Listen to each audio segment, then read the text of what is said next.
3 दिसंबर को जब 4 राज्यों की वोटिंग की काउंटिंग हो रही थी तो उस वक्त ऐसा लग रहा था कि छत्तीसगढ़ में भारतीय जनता पार्टी को विजय शायद हासिल ना हो, लेकिन दिन चढ़ते चढ़ते 12 बजे के बाद ये तय हो गया कि छत्तीसगढ़ भी भाजपा के हाथ में आ रहा है।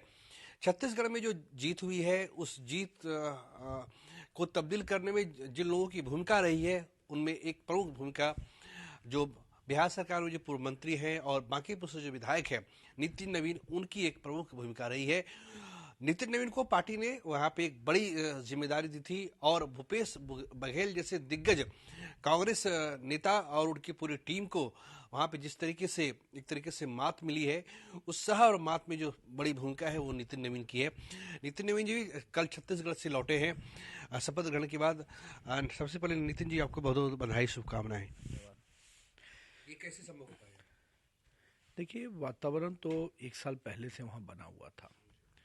ये जरूर था कि भूपेश ने अपना एक बहुत बड़ा ऑरा बनाया हुआ था, एक भ्रम का जाल बना हुआ था, और जिस भ्रम के जाल में केवल भ्रष्टाचार था, जमीन पे कोई काम नहीं था। उसने मीडिया नैरेटिव कही है या जो एक पूरा कंसेंसस बनता है लोगों के बीच में कि भाई बहुत अच्छी सरकार चल रही है, लेकिन उस सरकार का जनता से कोई सरोकार नहीं था। और जब जब हम लोगों ने मुद्दों पे आंदोलन किया तो मुद्दों में जनता की जो सहभागिता दिखी, ये स्पष्ट संदेश था कि जनता पूरी तरह से आक्रोशित है। चाहे बेरोजगारी का मुद्दा रहा हो या शराबबंदी के मुद्दे पे आंदोलन रहा हो या प्रधानमंत्री आवास की जो 12 लाख लोगों का आवास लौटा दिया उस मुद्दे पे आंदोलन हुआ हो, या नरवा गुरबा की बात करके गोठान पर जो आंदोलन हुआ, ये सारे मुद्दे ऐसे थे जो जनता को पूरी तरह से स्पष्ट रूप से आक्रोशित भी कर रहे थे और जनता इनसे नाराज भी थी। तो कहीं ना कहीं इन मुद्दों का एक आधार बना। और जब 7 जुलाई को माननीय प्रधानमंत्री जी ने एक नारा दिया कि अब न सहिबो बदल के रहिबो, वो नारा पूरे छत्तीसगढ़ में गांव गांव तक पहुंच गया। बाद के कालखंड में यात्राओं में जिस प्रकार से लोग निकले, परिवर्तन यात्रा 2-2 यात्राएं निकाली गई, और दोनों यात्राओं में जिस प्रकार से जनता की सहभागिता हुई, वो स्पष्ट रूप से दिख रहा था कि इस नीचे में जनता तैयार खड़ी है। भाजपा अगर सही घोषणा पत्र के साथ आती है तो वो निश्चित रूप से जनता उस पर अपनी सहमति या रजामंदी देगी, और यही हुआ भी। जब हम लोगों ने कैंपेन को अपना पूरा उठाया, पूरी चीज़ों पर स्थानीय मुद्दों को विषय बनाया, और बाद में घोषणा पत्र में हमने जनता के प्रति जो हमारा कमिटमेंट है वो स्पष्ट संदेश जब उनको मिला, तो वो पूरी तरह से जब 17 तारीख को या 5 दिसंबर को जब चुनाव हो रहे थे, 5 नवंबर और 17 नवंबर को जब चुनाव हुए, तो उस दिन स्पष्ट दिख रहा था कि जनता जो वोट करने निकली, बड़ी संख्या में महिलाएं निकली थी, युवा निकले थे, वो स्पष्ट संदेश था कि भाजपा यहाँ परिवर्तन करेगी।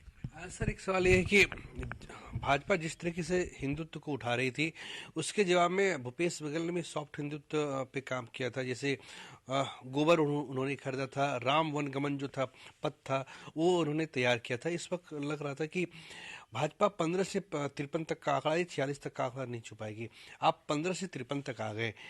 और सर ये भी लग रहा था कि जो पिछले साल भर से ऐसा लग रहा था कि बीजेपी शायद कहीं नहीं है। ऐसा लोगों के जो वहां के लोगों से बातचीत हो रही थी, लग रहा था कि बीजेपी की सीटें बढ़ेंगी लेकिन सीटें बहुमत से आगे जाएगी, ये किसी ने नहीं सोचा था। देखिए, पहली बात जो आपने सवाल किया कि 15 से 53 का दिख नहीं रहा था, रामगमन पथ की बात, नरवा गुरबा की बात करके गोठान की बात करना, मैं बहुत स्पष्ट कर रहा था। शुरू में मैंने एक शब्द का प्रयोग किया कि भ्रम का जाल था। रामगमन की बात करके धर्मांतरण को बढ़ावा देना, ये सर बस्तर के इलाकों में ज्यादा, बस्तर और सरगुजा दोनों में जहां वो पूरी तरह से साफ हुए, जिस प्रकार से वीरनपुर की घटना हुई, भगवा झंडे जलाए गए, राम के जुलूस को अपमानित किया गया, तो स्पष्ट था उनके पिताजी क्या करते थे, राम को गाली दे रहे थे, बेटा राजनीति के रूप में नौटंकी कर रहा था, पूरे सनातन परंपरा को कांग्रेस गाली देती है। तो जनता मूर्ख नहीं ना है, जनता समझती है कि जो व्यक्ति, रामगमन पथ किसका भी योजना है, भारतीय जनता पार्टी की योजना है। उस समय ये काम शुरू हुआ था। अब उस पर वो राजनीति रोटी सेक कर अपने आप को सॉफ्ट हिंदू बना लेंगे और पीठ पीछे धर्मांतरण, भगवा ध्वज का अपमान, वीरनपुर जैसी घटना आज उसी ईश्वर साहू के बेटे को किस प्रकार से मारा गया। मस्जिद में ले जाकर उसको मारा गया, उस पर कोई कार्रवाई नहीं हुई। आज उस नौकरी दी गई थी, नौकरी उसने लौटाया।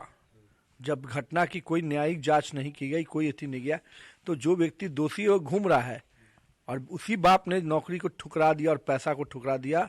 आज उसने न्याय के लिए लड़ाई लड़ी और भाजपा ने उसका साथ दिया। आज वो विधायक बन के आया, और उस रविंद्र चौबे जिसने पूरी 8 टर्म से वहां विधायक बनकर बैठा था, जिसने इस पूरी न्यायिक प्रक्रिया को रोका हुआ था, जांच प्रक्रिया को, आज उसको सजा मिली। और स्पष्ट है कि जो लोग जनता को भरमाने में लगते हैं कि हम बोलेंगे कुछ और पीछे पीछे करेंगे कुछ, जनता ने उनको जवाब दे दिया। सर 31 अगस्त और 1 सितंबर को इंडिया गठबंधन की बैठक हुई थी। सितंबर, अक्टूबर, नवंबर पूरा खत्म हो गया। दिसंबर में अब जाके उनकी बैठक हो रही है। कांग्रेस ने सोचा था कि 4 में कम से कम 2 राज्य जीतकर जो है बेहतर बार्गेनिंग पोजीशन में आ जाएगी, लेकिन कांग्रेस को निराशा, तेलंगाना में उसकी जीत हुई है। अब जो अगली बैठक हो रही है, जो सहयोगी पार्टी है उन्होंने ये कहा है कि जो उसके बहुमूल्य जो 105 दिन जो थे वो कांग्रेस ने बेजा उसको कर दिया, उसका कोई इस्तेमाल हम नहीं कर पाए।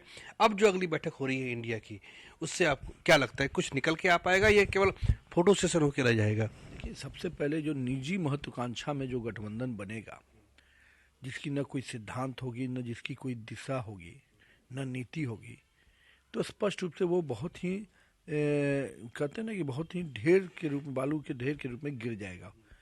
और मेरा ये मानना है कि इन सारे लोगों को आप देखिए, ये कौन लोग हैं? ये लोग सब लोग अपना अपना भ्रष्टाचार छिपाने के लिए साथ में आते हैं। आज इंडिया अलायंस के लोग को हिम्मत नहीं हो रही कि 351 करोड़ धीरज साहू का पकड़ा गया, उस पर एक बयान दे दे। नीतीश कुमार बड़े बड़े बयानवीर बनते हैं कि मैं भ्रष्टाचार विरोधी हूँ, क्यों नहीं हिम्मत हो पाई नीतीश कुमार की?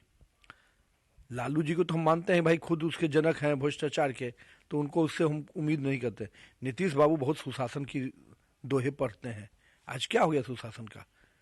तो स्पष्ट है कि ये विरोधाभास वाला गठबंधन है।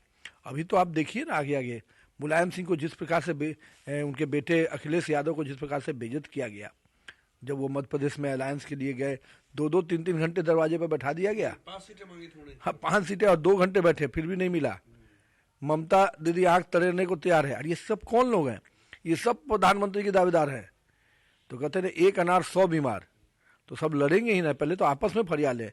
ये इंडिया अलायंस जो है, ये पूरी तरह से भ्रष्टाचारियों की टोली है, जो केवल एक मुद्दे पे साथ हैं कि हम लोग का भ्रष्टाचार बच जाए, बाकी सभी मुद्दों पे ये अलग अलग है। तो ये हमारे साथ बीजेपी के, बिहार बीजेपी के वरिष्ठ नेता और बाकी पुष्ट विधायक नितिन नवीन थे। यकीनन छत्तीसगढ़ को सबसे ज्यादा चैलेंजिंग टास्क माना जा रहा था, और जो भी मीडिया पर्सपेक्शन था, जो पत्रकार थे, जो भी राजनीतिक विशेषज्ञ थे, वो मान के चल रहे थे कि छत्तीसगढ़ में कम से कम भाजपा नहीं आ रही है। लेकिन जब 3 दिसंबर को जब मतगणना शुरू हुई, तो 12 बजे के बाद ये भी साफ हो गया कि कांग्रेस न केवल मध्य प्रदेश गंवा रही है, न केवल राजस्थान गंवा रही है, बल्कि छत्तीसगढ़ भी उसके हाथों से निकल रहा है। इस छत्तीसगढ़ में जो जीत की जो भूमिका जो निभाई है, जो शीर्ष जो टीम जो वहां पे खेल रही थी, उस शीर्ष टीम में नितिन नवीन भी शामिल थे। अब जाके इंडिया गठबंधन की जो बैठक हो रही है, उसको लेकर इनका कहना है कि ये केवल एक ही विषय पे एकजुट है कि जो भ्रष्टाचार है वो सबका भ्रष्टाचार बचा रहे, भ्रष्टाचार छिपा रहे, केवल इसलिए ये लोग एकजुट हुए हैं। कैमरा पर्सन श्याम के साथ प्रीतम कुमार, कशिश न्यूज, पटना।